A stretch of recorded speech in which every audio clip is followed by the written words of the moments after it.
के किनारे एक आत्मदेव नाम के ब्राह्मण थे। ब्राह्मण विद्वान थे, धनी थे और श्रोत स्मार्त दोनों प्रकार के कर्मों में निपुण थे। ब्राह्मण का नाम था आत्मदेव और उनकी पत्नी का नाम था धुंधली। तो धुंधली घर के कामों में तो बहुत निपुण थी, लेकिन बहुत बोलती थी। तो बहुत बोलना भी वाणी का बहुत बड़ा दोष कहा गया है, प्रजल्प कहा। भक्ति में तो रूप गोस्वामी पाद उपदेशामृत में कहते हैं कि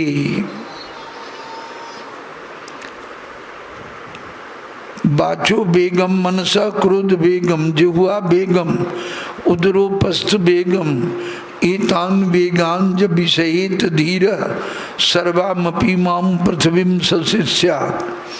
अत्याहार बहुत खाना, प्रयासस्य सांसारिक भोगों के लिए बहुत प्रयास करना, अत्याहार प्रयासस्य अप्रजल्पो बहुत बोलना, अनावश्यक बोलना और नियमाग्रह और भजन साधन का नियम नहीं रखना कि इतना भजन करूँगा, इतना नाम लूँगा, पाठ करूँगा आदि आदि, यानी नियम का आग्रह रखना चाहिए।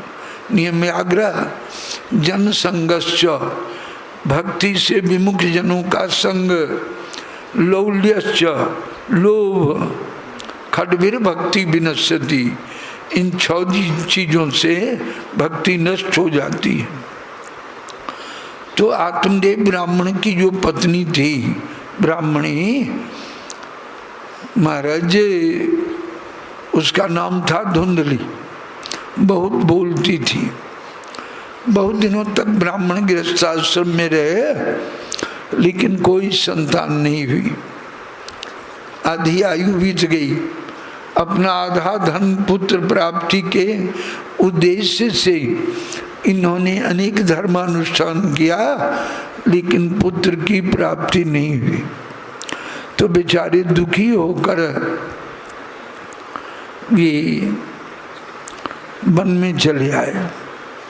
वन में एक तालाब में जल पीकर एक वृक्ष के नीचे बैठे थे, चिंता मग्न थे। तभी एक सन्यासी संत आ गए।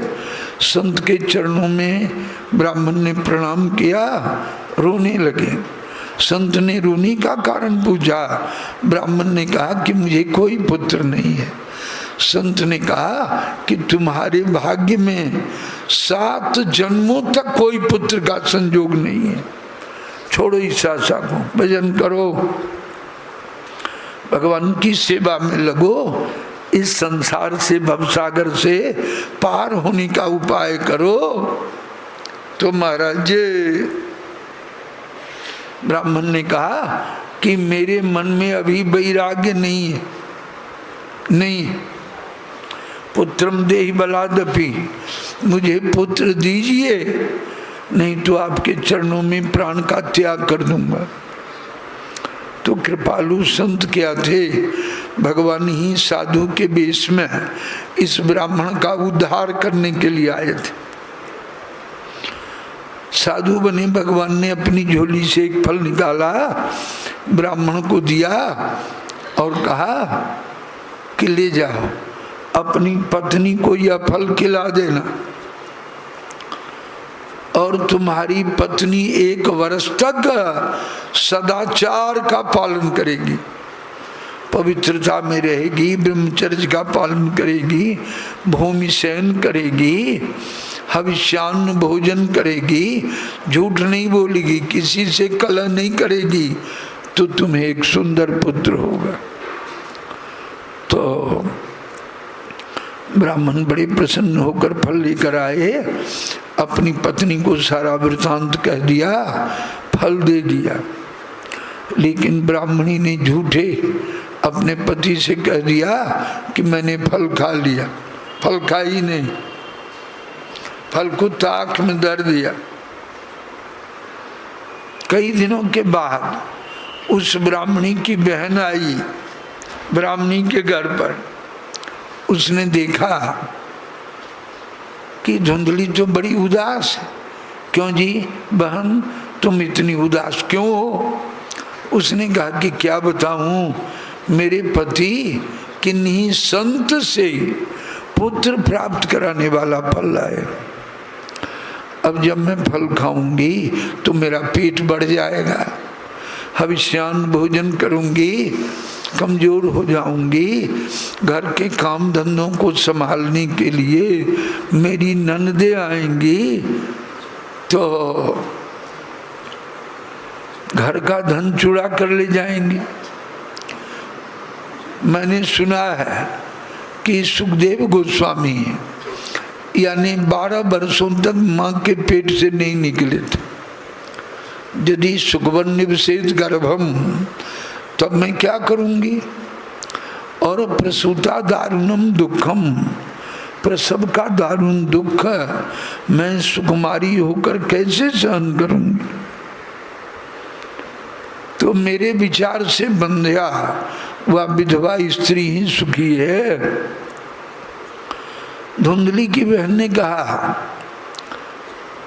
तो मैं गर्भवती हूँ, मुझे संतान होगी, मैं तुम्हारे पास पहुंचा जाऊंगी और तुम अपने पति से मेरे पति को थोड़ा धन दिला देना, लालन पालन के लिए मुझे बुला लेना, मैं ही आकर बच्चे का लालन पालन कर दूंगी। संजोग इतना प्रबल था कि आत्मदेव जब गाय पालते थे, गाय भी बच्चा नहीं देती थी। जो वृक्ष रोपते थे वृक्ष भी नहीं पलता था। तो आत्मदेव के यहाँ जो पालित गाय थी उस गाय को वह फल खिला दिया। इधर 6 महीने बीतने पर धुंधली की बहन को लड़का हुआ। वह रात्रि में चोरी से धुंधली के पास पहुंचा गई और अपने गांव के लोगों में कह दिया कि मेरा पुत्र होकर मर गया। फिर आत्मदेव को सूचना मिली कि मुझे पुत्र हुआ है। आत्मदेव से धुंधली ने कहा कि पुत्र तो मुझे हुआ, लेकिन मेरे स्तनों में दूध नहीं आया, मेरी बहन को पुत्र होकर मर गया है, उसको कुछ धन देकर बुला लीजिए। तो आत्मदेव ने वैसा ही किया और धुंधली की बहन ही उसका लालन पालन करने लगी। कुछ महीने बीतने पर और 4 महीने बीतने पर उस गाय के गर्भ से एक अत्यंत सुंदर मनुष्य बालक का जन्म हुआ। केवल दोनों कान गाय के कान के जैसे थी, नहीं तो सर्वांग सुंदर। महाराज अब तो संपूर्ण तुंगभद्रा नदी के तट पर बसे हुए लोगों की भीड़ हो गई, अपार भीड़ हो गई और सब लोग आत्मदेव के सौभाग्य की प्रशंसा करने लगे कि इनके गाय के गर्भ से मनुष्य बालक का जन्म हुआ। ब्राह्मण ने बड़े प्रसन्न होकर इस गाय के पुत्र का भी जात कर्मादि संस्कार किया, दान दक्षिणाएं दी। महाराज अब समय पर दोनों बालकों का नामकरण किया। ये धुंधली के पुत्र का नाम हुआ धुंधकारी और गाय के पुत्र का नाम हुआ गोकर्ण। दोनों गोकर्ण जी भी बड़े हुए और ये धुंधकारी भी थोड़ा बड़ा हुआ। तो इस कुसंग में फंसा, बचपन से ही फंस गया। पशु पक्षियों की बोलियों को बोल बोल कर व्याधों के जैसे फंसाता। दीनांधा नाम प्रवीण का, दीन अंधे को कुएं में गिरा देना। महाराज इस तरह धुंधकारी मृतकादियों का स्पर्श किया हुआ, दूषित अन्न खाने वाला और पवित्र अन्न खाने वाला, यानी और चोरी की भी आदत इसकी हो गई। छोटी अवस्था से यह चोर भी हो गया। महाराज जुआ हो गया, 5 वेश्याओं से धुंधकारी का लगाव हो गया। अब पिता का धन ले लेकर यह धुंधकारी उन वेश्याओं को देने लगा। धीरे धीरे ब्राह्मण निर्धन हो गए। अब कहता कि बताओ धन कहाँ गड़ा है, धन निकालो। धन कहाँ से दे माँ बाप। तब इस धुंधकारी ने लात से खूब पीटा महाराज माँ बाप को। अब तो ब्राह्मण आत्मदेव रोते हुए श्री गोकर्ण जी के पास आए और वह धुंधली एक कुएं में गिरकर मर गई। महाराज ब्राह्मण आत्मदेव ने गोकर्ण जी से कहा, हाय हाय बेटा, अब इस अवस्था में मैं क्या करूं, कहाँ जाऊं। श्री गोकर्ण जी ने समझाते हुए कहा कि पिताजी सुखी तो चक्रवर्ती राजा क्या, देवताओं के राजा जो इंद्र हैं वे भी सुखी नहीं है। महाराज सुखी तो वे संत हैं जिन्होंने अपने मन से लोक और परलोक की कामनाओं को निकाल दिया है। पिताजी देहिस्तिमं सरुधिरेवि मतिं त्यजत्वं जाया सुतादिषु सदा ममतां विमुञ्च पश्यानिशं जगदिदं क्षणभंगनिष्ठं वैराग्य राग रसिको भवभक्तिनिष्ठ। पिताजी अपना शरीर और अपने संबंधियों का शरीर किन चीजों से बना है? हड्डी है, मांस है, मज्जा है, रक्त है, चमड़े का लपेट है। शरीर क्षणभंगुर है। कब यह शरीर गिर जाएगा, कब किसकी मृत्यु हो जाएगी, कोई ठिकाना नहीं है।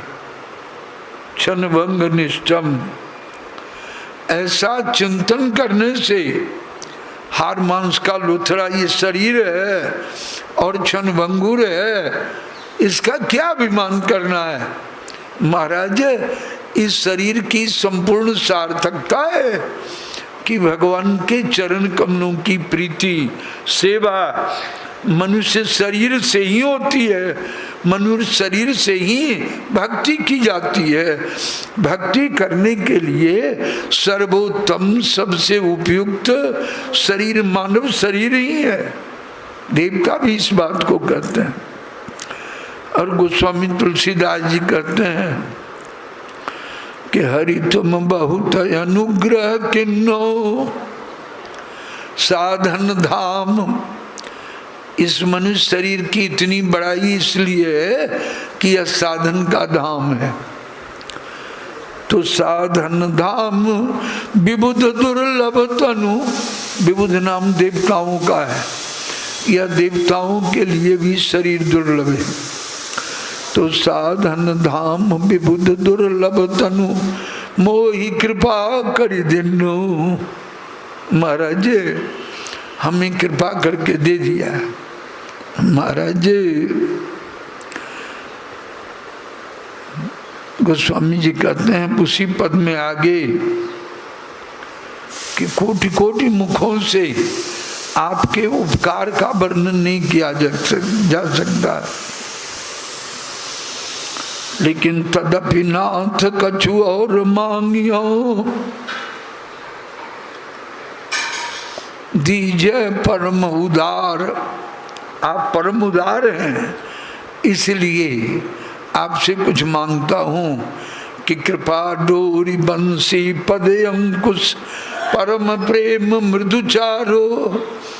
यही विधि बेधि हरो मेरो दुख कौतुक नाथ तिहारो। मेरा दुख अपने कृपा की डोरी और आपके चरण कमल में यानी बंसी का चिन्ह है, उस कृपा की डोरी में लगाकर और अपनी परम प्रेम रूपी मृदु चारा को उसमें लगाकर, जैसे मछली फंसाने वाला सब उसमें चाली चाली कुछ लगाकर मछली फंसाता है, तो अपनी परम प्रेम को ही उसमें चारा बनाकर लगाकर एक विधि वेद हरो मेरे मन को खींच लीजिए। महाराज आपके लिए कौतुक ही होगा। तो यह मनुष्य शरीर, इसलिए गोकर्ण जी कहते हैं कि पिताजी यह हार मांस का बना हुआ है, क्षणभंगुर है, लेकिन साधन का धाम, भगवान की प्राप्ति का यह मनुष्य शरीर, उनके प्रेम को पाने का यह महाराज यंत्र है मानव शरीर। तो हे पिताजी ऐसा बार बार चिंतन करने से वैराग्य होगा और भक्ति निष्ठो भव, भगवान की भक्ति में निष्ठा कीजिए।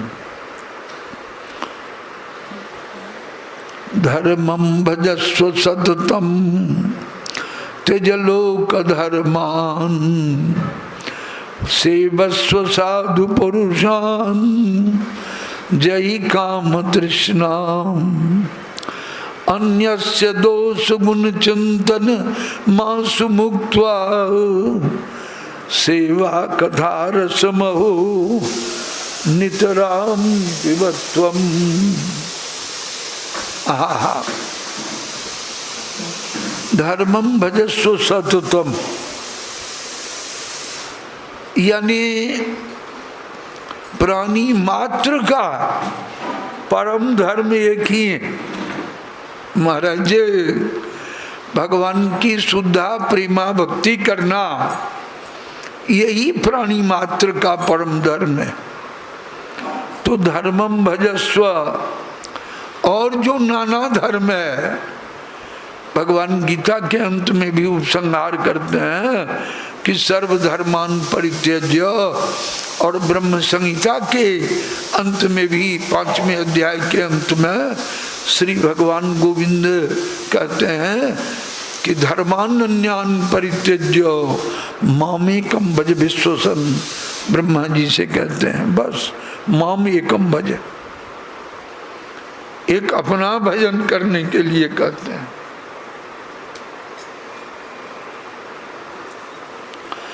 तो धर्मम भजस्व सततम, ब्रह्मलोक पर्यंत को प्राप्त कराने वाला जो विविध धर्म है, वह धर्म कहते हैं त्यज लोक धर्मान, वो लोक धर्म के अंतर्गत है और वो त्याज्य भक्तों के लिए। और सेवस्व साधु पुरुषान, श्री भागवत में श्री नारद जी कहते हैं कि समुद्र की सेवा, समदर्शी महात्माओं की सेवा, संतोषा समुद्र सेवा।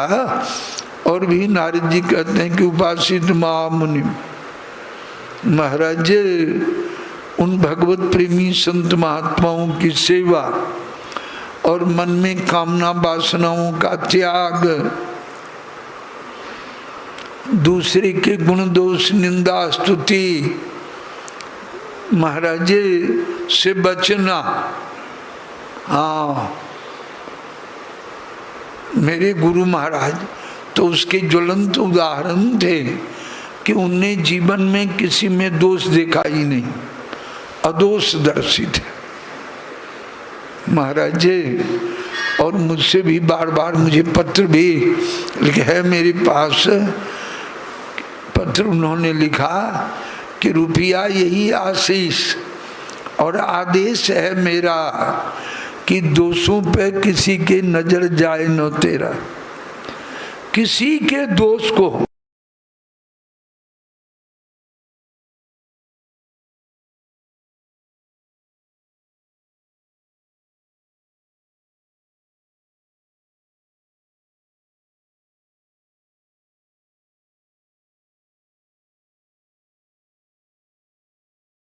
में गुण ही गुण हो और दोष नहीं हो।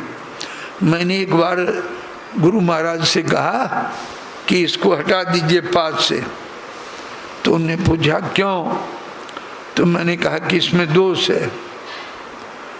तो उन्होंने मुझसे कहा कि आप निर्दोष हैं, आप में कोई दोष नहीं है, ये भगवान की सृष्टि है, गुण दोष से बनी है, किसमें दोष नहीं है। सुन लीजिए, मेरे गुरु महाराज ने कहा कि दोष देखने की प्रवृत्ति होगी तो दोष आप में आ जाएगा। परमहंस वे हैं, वास्तव में मेरे गुरु महाराज परमहंस थे कि यह अच्छा है और यह बुरा है, यह भाव उनके मन से निकल गया था।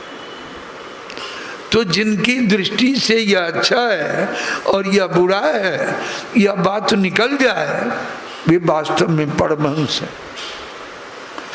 लेकिन गुरु महाराज ने कहा कि संत हंस गुण वही, गुण दोषों को जो संसार में नहीं देखता है, भगवान को देखता है, वे परमहंस हैं। तो परमहंस नहीं तो कम से कम हंस तो बनिए कि हंस के सामने दूध और पानी को मिलाकर धर देता है तो हंस दूध को पी लेता है, पानी को छोड़ देता है। संत हंस गुण गहे पय, कोई भी ऐसा नहीं होगा जिसमें दोष ही दोष हो, गुण नहीं हो, गुण भी होगा।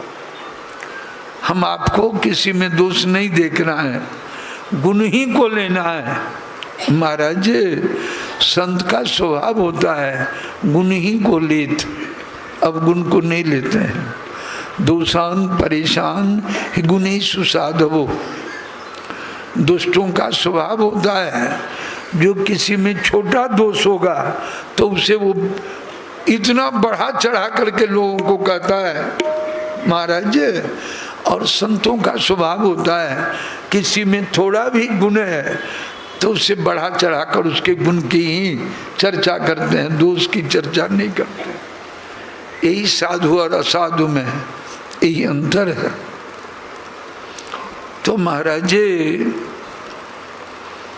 अब तो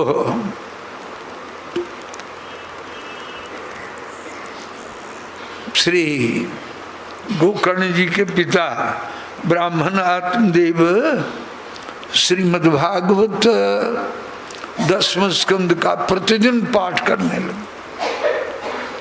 और मिथिलांचल के ही एक महात्मा थे हम लोग के बाल्यकाल में, यहाँ श्री राधा कृष्ण दास जी, और उनके गुरु महाराज थे बाबा श्री अवधदास जी। दोनों को श्रीमद्भागवत कंठस्थ था। अब उनके यहाँ भागवत जी की पूजा आरती भोग राग सब उनके यहाँ, मेरे गुरु महाराज सब पहले उन्हीं के पास चढ़ते थे गोघाट में।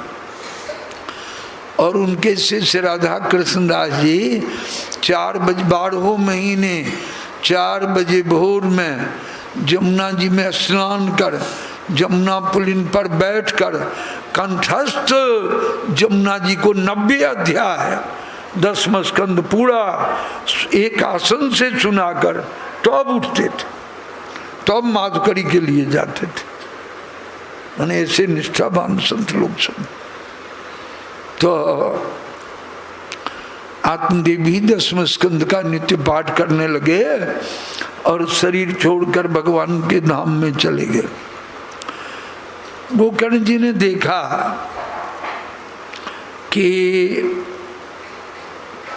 पिता माता घर में नहीं रहे तो अब घर में हम क्यों रहे।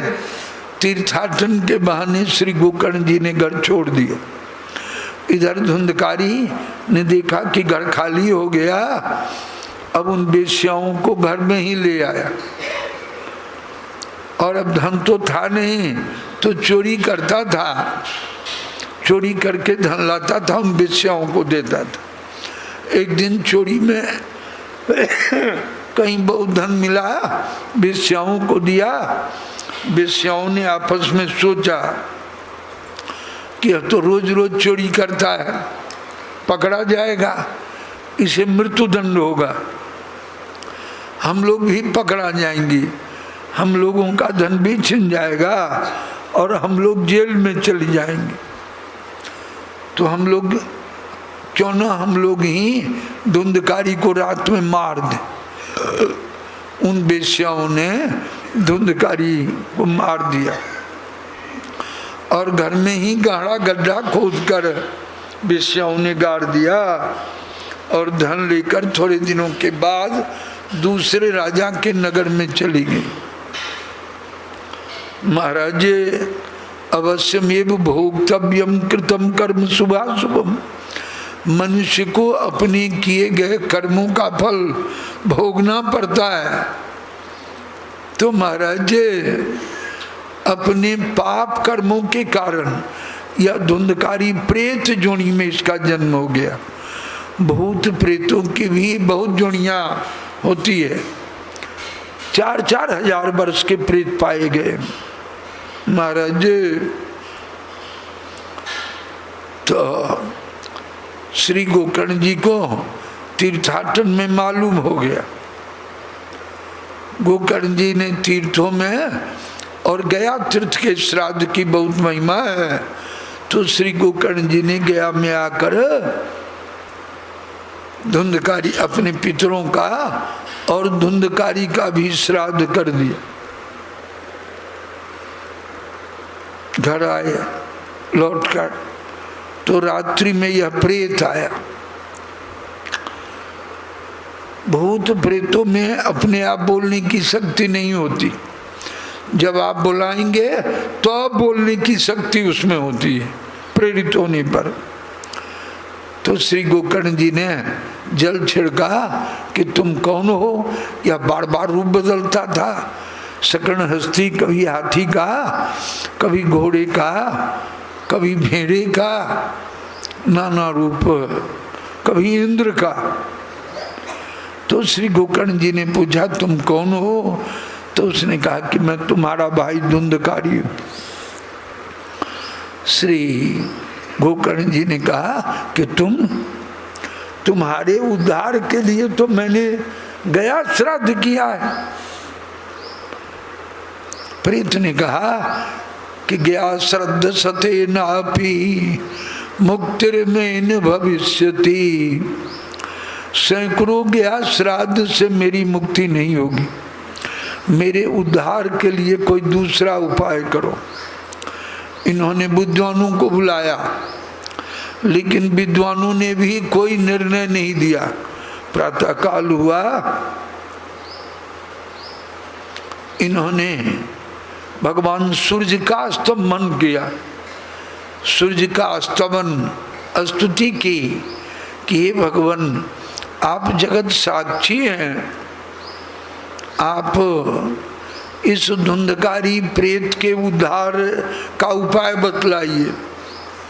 भगवान सूर्य नारायण ने कहा श्रीमद्भागवत सप्ताह का आयोजन कराओ इसके उद्धार के लिए। तो नगर से बाहर श्री गोकर्ण जी ने श्रीमद्भागवत सप्ताह का विधिवत आयोजन किया। आज भी गांव में जहाँ प्रेतोद्धार के लिए कथा होती है, वहाँ एक 7 गिरा का हरा बांस गाड़ा जाता है।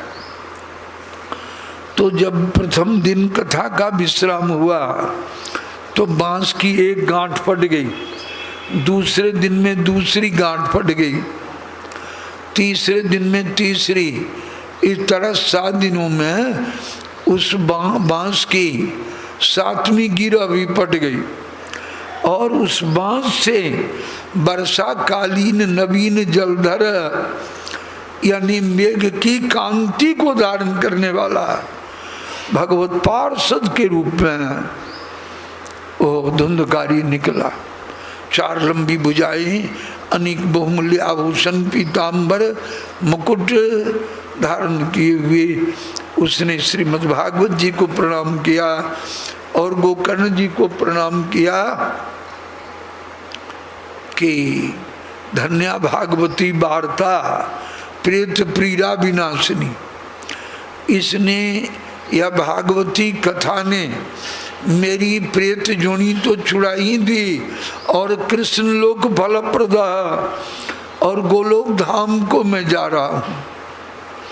उसके लिए पार्षद विमान लेकर आए, वह विमान पर बैठा तो श्री गोकर्ण जी ने कहा कि कथा तो बहुत लोगों ने सुनी है और विमान केवल धुंधकारी के लिए लाए।